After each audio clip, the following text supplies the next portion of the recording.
নমস্কার, আমি একটি কবিতা বলছি। কবিতাটির নাম কর্ম। কবির নাম রবীন্দ্রনাথ ঠাকুর।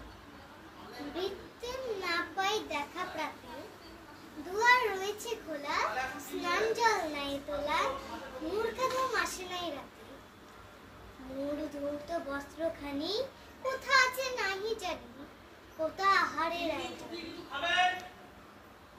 যেতেছি ঘুরি, বসে আছি রাগ করি, দেখা পেলে করিব শাসন। বেলা হলে অবশেষে প্রণাম করিল এসে, দাঁড়াইল করি করজন।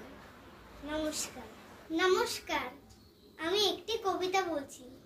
কবিতাটির নাম দেখবো এবার জগৎটাকে।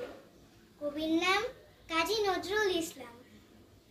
থাকবো নাকো বদ্ধ ঘরে, দেখবো এবার জগৎটাকে। কেমন করে ঘুরছে মানুষ যুগান্তরের ঘূর্ণি পাকে।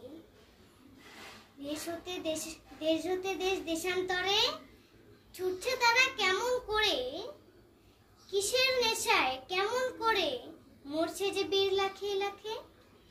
কিসের আশায় করছে তারা মরণ যন্ত্রণাকে, কেমন করে বীর ডুবুরি সিন্ধু সেচে মুক্তা আনে। কেমন করে দুঃসাহসী চলছে উড়ে স্বর্গপানে, জাপটে ধরে ঢেউয়ের ঝুঁটি যুদ্ধ জাহাজ চলছে ছুটি। নমস্কার।